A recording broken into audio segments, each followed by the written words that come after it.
kasus ini adalah sudah menjadi etika internasional. Tidak berarti barter-barteran, tukar-tukaran, tidak ada cerita kayak gitu. Saya tidak menjemput sama Andri Hartono. Saya mengapresiasi apa yang dilakukan oleh Kepala BIN. Saya nggak ada urusan dengan sama Hartono.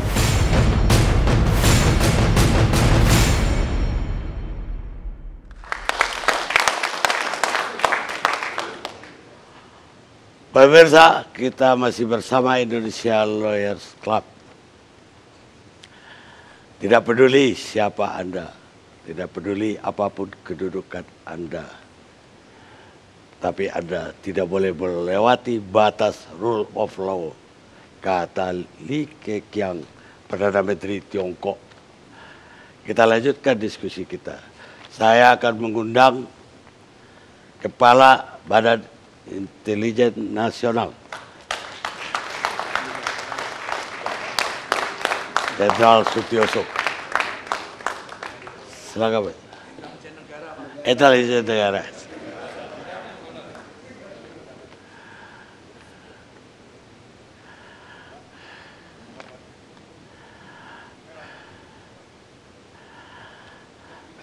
Jenderal, selamat datang.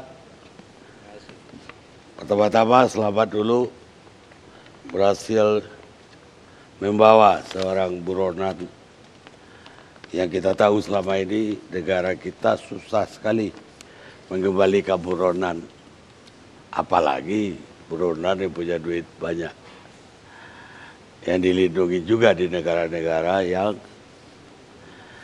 menerima dia karena investasinya besar segala macam. Pak Sutioso sudah membawa Samadikun Hartono ke Republik dan itu cukup menghebohkan negara. Saya ingin mendapat cerita kronologis dari Pak Sutioso. Bagaimana ceritanya Pak Sutioso bisa membawa seorang buronan, dan yang lebih lagi Pak Sutioso waktu itu lagi di Eropa. Tiba-tiba terbang ke Cina, pulang-pulang membawa Samadikun Hartono. Silakan, Jenderal. Baik, Pak Karni dan para pemirsa sekalian. Jadi berawal dari bahwa mencari dan mengembalikan para pidana koruptor itu adalah kebijakan pemerintahan Jokowi JK gitu. Karena bukan saja kita ingin uang yang besar yang dia curi itu dikembalikan, tetapi lebih dari itu adalah kehendak untuk mengembalikan kewibawaan pemerintah. Gitu. Seorang terpidana ya, membawa kabur uang banyak, lalu dia pergi ke luar negeri, dia hidup foya-foya di sana, gitu. Tentu sebuah ketidakadilan dan juga ini sebuah pelecehan terhadap hukum di negara kita. Gitu. Itu yang masalah pokoknya itu. Gitu. Nah dengan modal kebijakan itu maka kami ini koordinasi, gitu. Antara BIN, Kejaksaan Agung, Polri yang hadir, Kapolri sendiri, Jaksa Agung diwakili oleh Jaksa Muda, lalu Menlu diwakili Wamen, kemudian Pak Menteri Kumham juga hadir. Gitu. Jadi karena saya dipanggil, jadi saya utarakan ada petunjuk demikian. Gitu. Jadi lalu kita inventarisir, tuh, siapa aja yang kabur. Ingat saya waktu itu jumlahnya 33 orang. Maka dalam statement saya ngomong 28 sisanya itu karena ada yang mati, ada yang sudah kita tangkap ya oleh BIN itu 2, ya satu itu adalah mantan Bupati Temanggung yang lebih dulu terpidana yang sudah kabur 7 tahun kita bisa tangkap di Kamboja, lalu yang kedua Samadikun, lalu yang dibawa oleh Pak Boy, gitu. Jadi saya hitung jumlahnya masih 28, itu oke. Nah, dari rapat itulah kami BIN mendapatkan data-data, ya, terutama dari Kejaksaan Agung dan juga dengan kepolisian tentang TO kita itu. Semuanya kita inventarisir. Kemudian di dalam intelijen itu kan ada namanya intelligence community. Gitu. Saat ini memang yang menjadi tren pembicaraan selalu bagaimana menanggulangi masalah terorisme bersama-sama, gitu. Dan terorisme sudah didudukkan sebagai ancaman global dan musuh dunia bersama-sama gitu. Nah, dalam bilateral ya, ketemu dengan badan intelijen di negara lain, baik di tingkat ASEAN AIC ya, Asian Intelligence Community, maupun kunjungan saya ke Amerika Serikat, ke Singapura, ke Cina terutama. Nah, saya titipkan satu masalah itu gitu. Negara kami lagi ketol-ketolnya membasmi korupsi dan ada beberapa koruptor yang sudah divonis lalu dia lari ke luar negeri dan sangat mungkin di negara Anda gitu. Oleh karena itulah contohnya menangkap Toto Ari Prabowo itu, mantan bupati itu bisa di Kamboja karena kita ada bilateral dengan mereka. Setiap pertemuan kita lalu manfaat bilateral. Nah, khusus di Cina ini, saya meyakini bahwa itulah habitat untuk larinya mereka gitu. Nah, oleh karena itu saya merasa perlu untuk melobi penjabat-penjabat teras mereka, penentu kebijakan. Saya bukan saja berkoordinasi dengan MSS, BIN-nya mereka ya, Minister Security Service, tetapi saya lebih dari itu adalah Menko Polhukamnya juga saya temui dan lebih atas lagi adalah anggota Politbiro yang sangat berpengaruh. Ya. Namanya Wang Qishan. Wang Qishan ini kecuali Politbiro yang sangat berpengaruh dari 7 anggota Politbiro, salah satunya dia juga merangkap menjadi ketua KPK di Cina. Gitu. Jadi saya diskusi dengan dia walaupun anggotanya untuk mempertemukan saja tidak pada berani, tapi saya omongkan saja saya yang datang. Saya yakin dia menerima saya karena sahabat saya. Saat saya gubernur ibu kota Jakarta, dia pun gubernur Beijing, gitu kan. Jadi sudah terjalin. Nah disitulah saya utarakan, Cina lagi tol-tolnya begini dan kita apresiasi dan saya minta tolong juga yang mulia bahwa beberapa yang kita buru itu sangat mungkin di sini, gitu. Lalu langsung dipanggilin semua itu penjabat-penjabat yang berkompeten di masalah ini dan diteruskan bantu ini kepala BIN kan gitu. Ceritanya begitu. Nah, kemudian kunjungan saya yang kedua ke Cina adalah tanggal 7 April. Saat itu Cina mengundang intelijen di seluruh Asia Tenggara gitu. Yang tergabung dalam EIC itu. Lalu saya diminta sebagai keynote speaker karena kita bicara masalah terorisme. Mungkin bukan nganggap saya ini hebat, tetapi karena negara kita paling berpengalaman diserang teroris barangkali gitu ya. Maka saya keynote speaker lah. Kesempatan itulah juga saya gunakan untuk ketemu kembali gitu. Saya memprediksi bahwa beberapa hari lagi akan ada Formula One gitu. Jadi salah satu sasaran yang saya prediksi ini akan datang masuk ke sini karena umumnya adalah keluar masuk gitu kan negara Cina itu. Nah, terus saya pulang ke tanah air dan saya harus berangkat ke Eropa, ya ke Jerman lebih dulu karena kunjungan pertama presiden kita ke Eropa adalah ke Jerman. Nah saat di Jerman tanggal 14 April, dapatlah saya berita dari tim kita yang ada di Shanghai, yang memang saya perintahkan untuk mengendus terus sasaran ini. Ya, ada 2 perwakilan kita di sana Perpinlu, lalu saya tambah 1 anggota lagi dari Jakarta, jadi 3 orang. Jadi bergabung dengan tim mereka, itulah mengendus sasaran terus.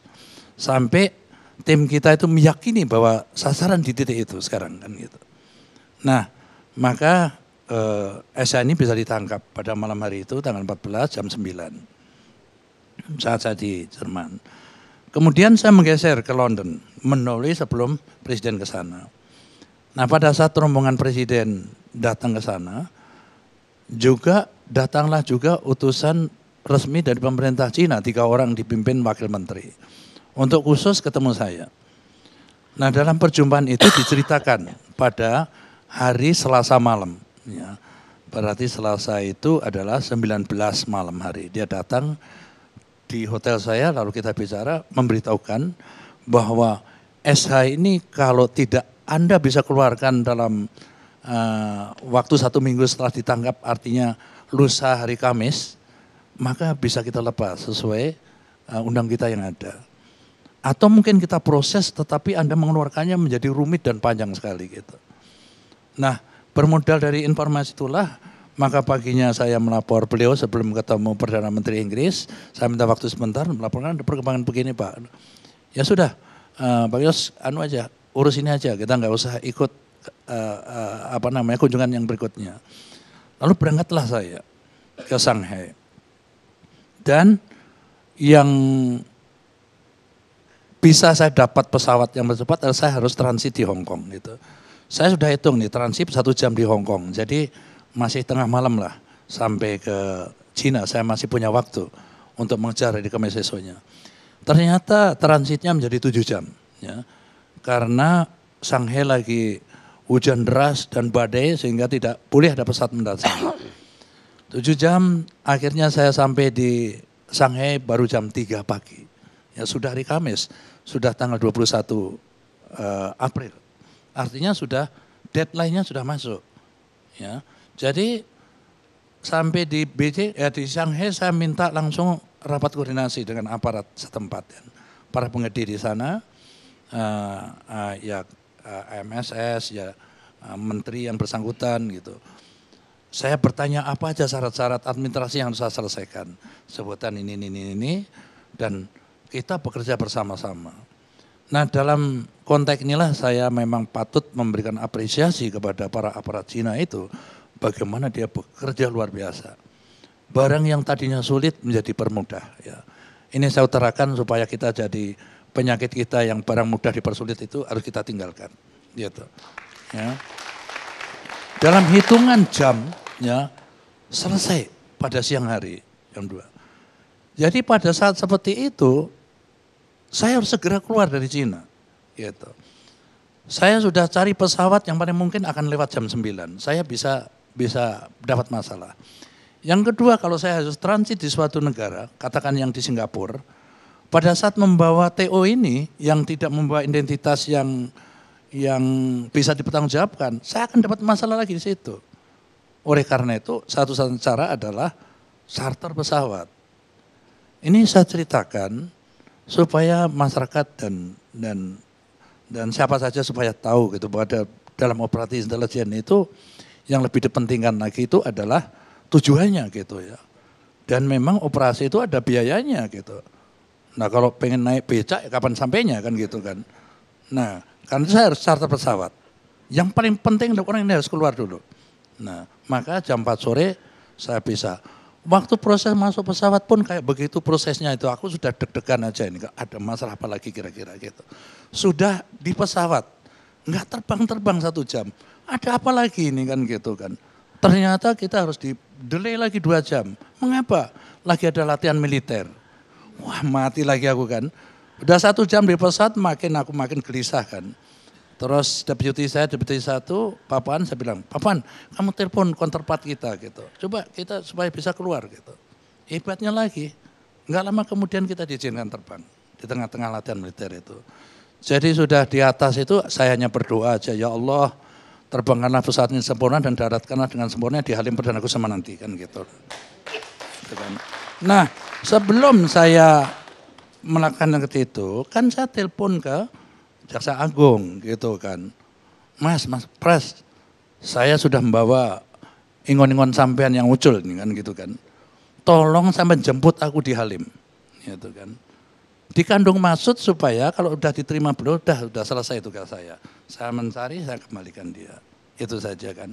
Karena ini jadi pertanyaan, kenapa Jaksa Agung yang jemput? Ya saya yang minta.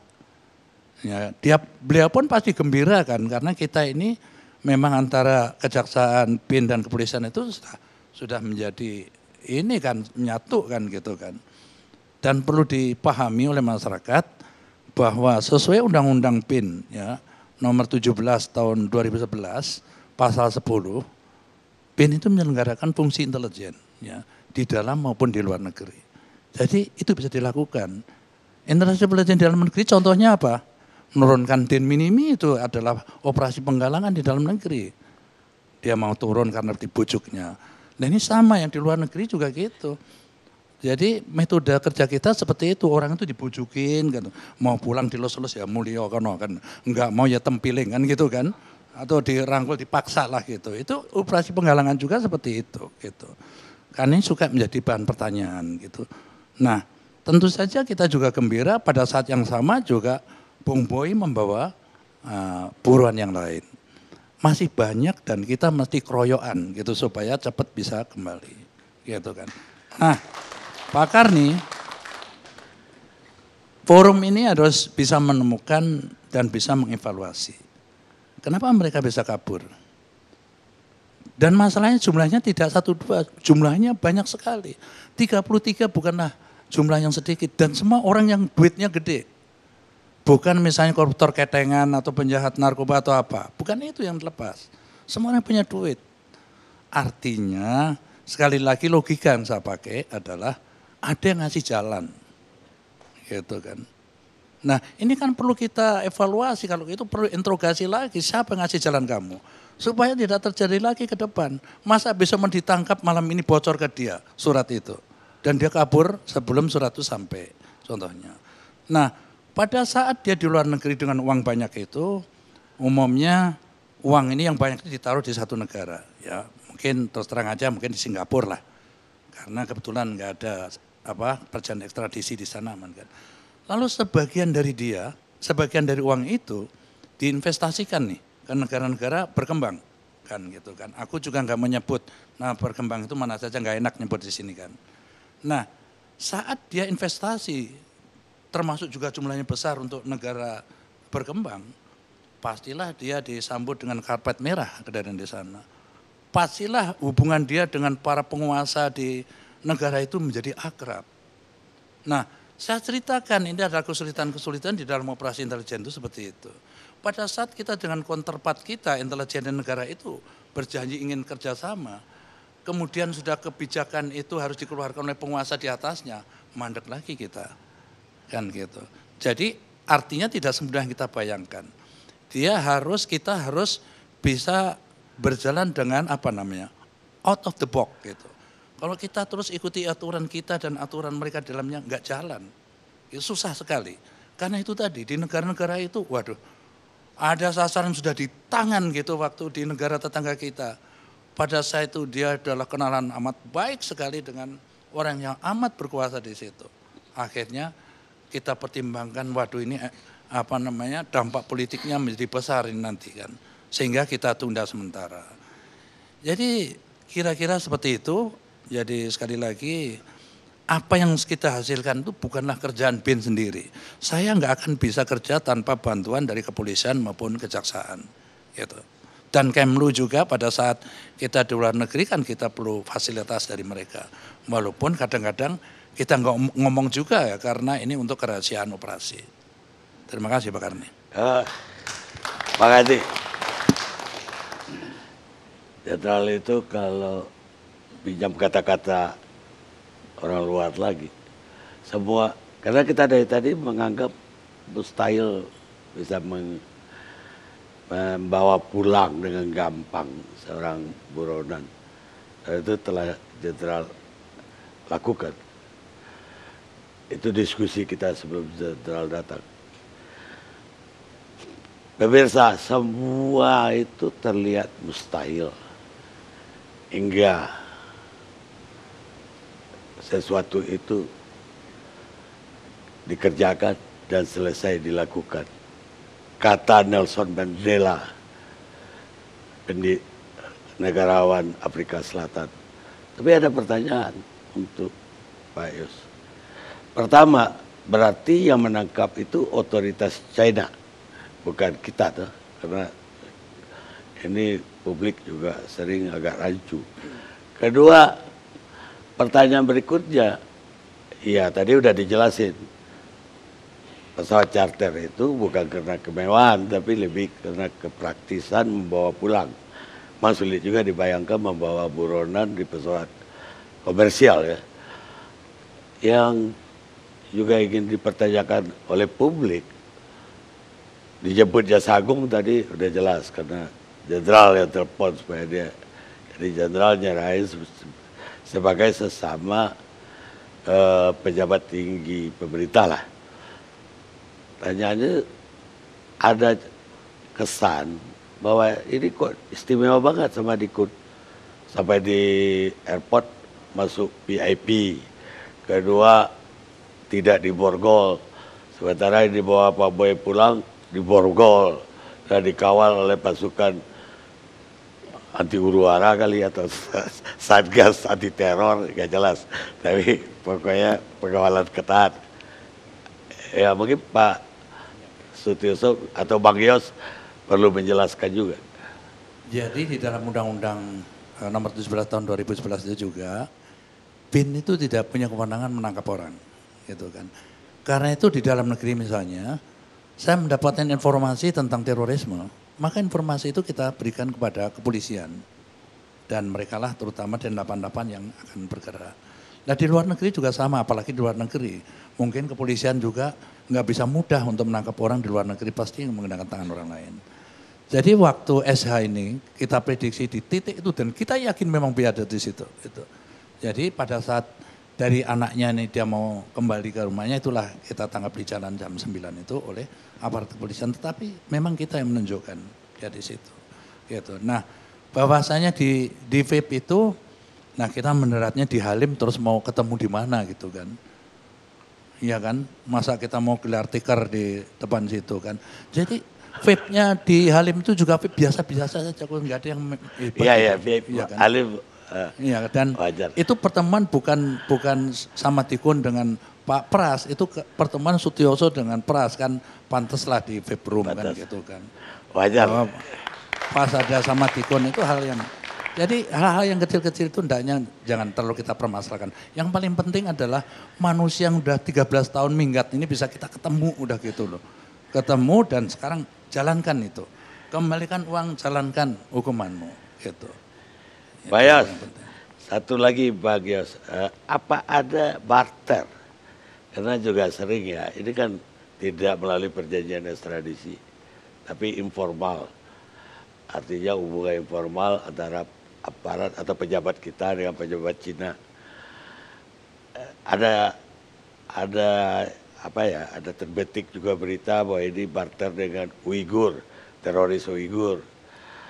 Artinya apa ada permintaan begitu atau dijanjikan begitu atau banyak juga apa ya buronannya Cina atau pelaku kejahatan di Cina yang ditangkap polisi di Indonesia.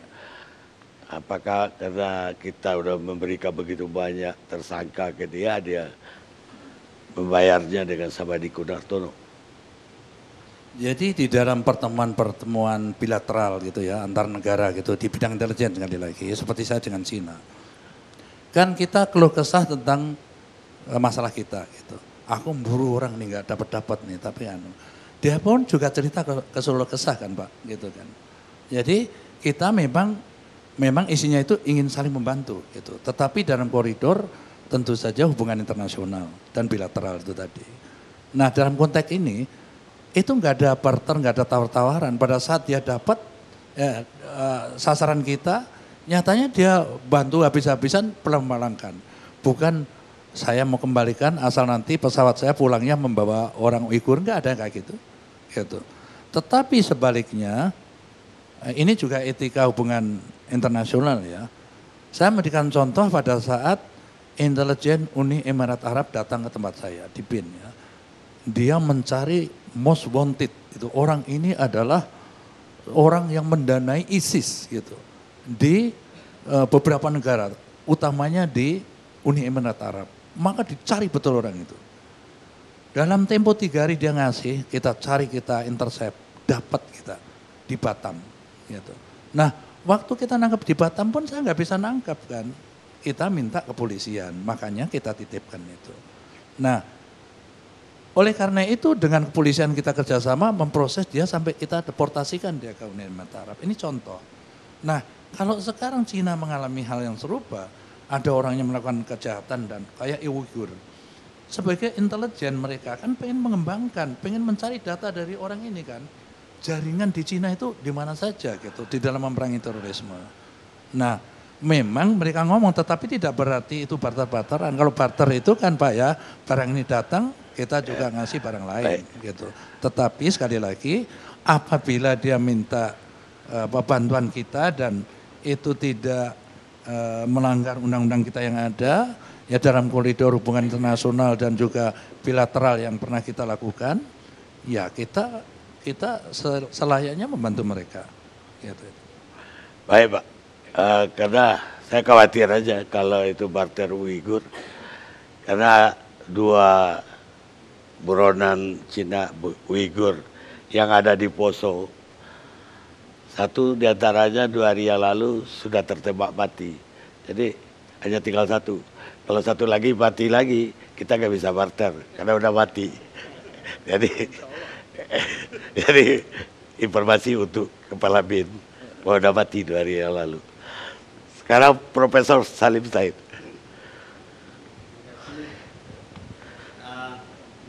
Saya ilmuwan politik, jadi saya melihat dari dimensi politik. Faktanya adalah bahwa hartawan Alwi lepas dari Singapura, padahal kita tidak punya perjanjian ekstradisi dengan Singapura. Juga Samadikun Hartono dari Tiongkok itu tidak berurusan dengan soal ekstradisi. Tapi kita harus ingat bahwa polisi kita pernah mengembalikan Zarima dari Amerika, Ratu Ekstasi apa namanya dulu, ya, Ratu Ekstasi kalau nggak salah namanya, Zarima, ya, ya pokoknya itu polisi kita yang berhasil. Dan kita pernah mengirimkan ke Singapura seorang yang diminta Singapura karena tuduhan teroris namanya Mas Kastari. Ya betul, ya? Di Batam ditangkap tuh. Jadi itu tidak ada ekstradiksi. Nah ini di dalam istilah teknisnya adalah police to police. Ada nggak istilah itu? Ada. Oke. Jadi ini hubungan polisi dengan polisi. Di Tiongkok itu adalah hasil kerja terutama oleh BIN.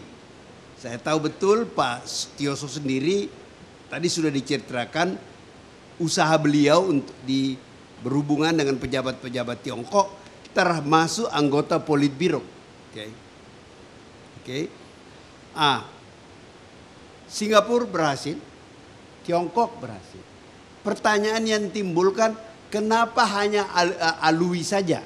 Padahal polisi kan mencari banyak. Mengapa hanya Samadikun saja? Padahal polisi kita BIN dan Kejaksaan Agung juga mensasar banyak begitu. Termasuk Edi Tansil. Nah, sebagai ilmuwan politik, tafsiran itu belum tentu benar. Ya, harus ingat itu. Tafsiran saya ini keputusan politik. Jadi ini bukan keputusan teknis polisi dengan polisi. Bukan tafsiran kepala intel dengan kepala intel. Bukan keputusan maksud saya.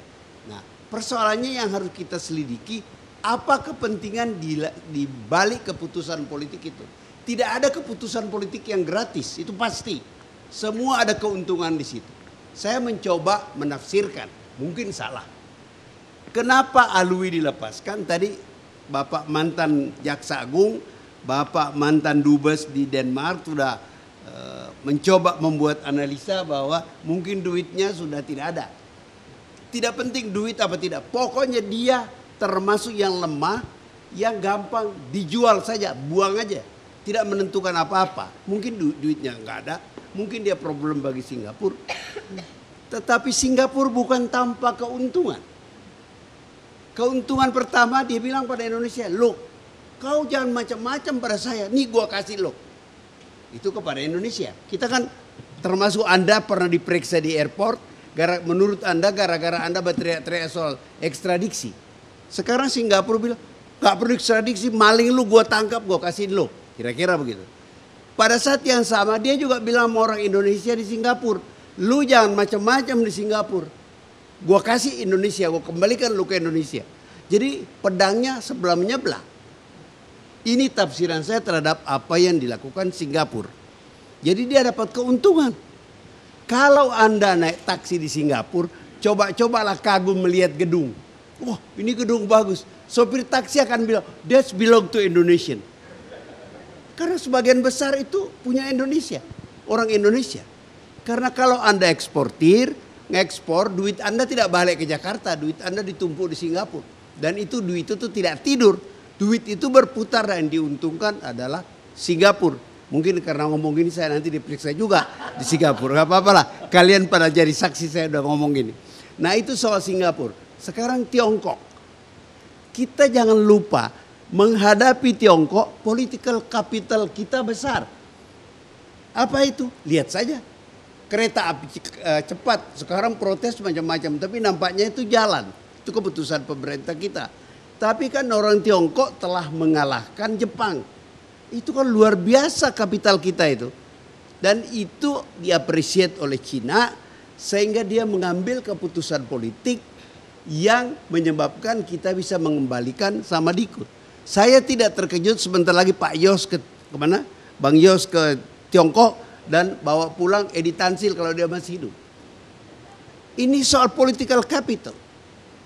Kesalahan kita dalam memainkan political capital adalah dalam soal penyanderaan kita punya pelaut di Filipina Selatan. Kita tidak mengeksploitir dengan baik bahwa political capital itu melaksanakannya perlu cerdas. Nah Pak Sutioso, kepala BIN kita cukup cerdas. Ada kesempatan dikerjakan dengan baik dan berhasil. Lah kalau kita latihan saja di Kalimantan itu pasukan pemukul reaksi cepat, ya kita nggak bisa dapat apa-apa. Karena yang melindungi teroris itu pemerintah Filipina, kita nggak boleh masuk. Kalau Amerika boleh masuk, keluar masuk Filipina. Oleh sebab itu pemerintah Indonesia harus punya cara mencegah jangan orang yang disandera itu, yang dibajak itu lolos masuk ke Filipina. Itulah gunanya kita memerlukan Dewan Keamanan Nasional ya, yang dipimpin presiden yang bertindak cepat. Begitu ada laporan ada kapal Indonesia ditangkap, disandera, pasukan khusus diperintahkan oleh presiden cegat itu, intercept itu, pesawat tempur, angkatan laut, pasukan komando. Sebab kalau lepas masuk Filipina, hari ini berita penting, satu sandera dibunuh oleh Abu Sayyaf, orang Kanada, dan Perdana Menteri Trudeau sudah menyatakan protes besar. Tapi dia nggak bisa berbuat apa-apa. Kita nggak bisa berbuat apa-apa. 10 orang kita yang sudah ada di Filipina itu sudah dipecah-pecah.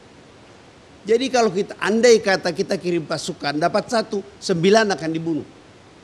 Nah cara yang terbaik adalah political capital kita. Kita ini bangsa besar di Asia Tenggara. Bahkan salah satu negeri demokrasi penting di dunia. Tapi kalau kita tidak mempunyai cara cerdas, we cannot utilate, we cannot manipulate our own political capital. Nah, di Tiongkok itu berhasil Pak Tioso. Di Singapura itu polisi berhasil. Kita harus belajar dari cara itu bahwa tidak cukup. Oh Cina, kita political capital, kita kuat terhadap Cina. You do nothing, you tidak cerdas memanfaatkan, ya nggak dapat apa-apa. Dalam rangka ini menurut saya di situ kepala BIN kita bisa dipuji memanfaatkan itu, memanfaatkan political capital kita. Kira-kira itu yang mau saya sampaikan. Baik, jadi kalau Pak Arman tadi teman sama-sama muda di LBH, Profesor Salim Said ini teman saya di majalah Tempo. Dia senior saya, tapi jalannya dia tempuh juga kayak Pak Arman. Lebih bagus daripada jalan yang saya tempuh, makanya cerdas sekali. Jadi terima kasih kepada Bang Yos ya. Lebih cerdas untuk Memanfaatkan political capital kita. Political capital. Jadi sesuatu yang mustahil menjadi nyata. Tapi ada yang menarik dari Bang Yos tadi. Walaupun tadi saya mau nanya, kenapa sekarang selalu jaket biru gitu loh.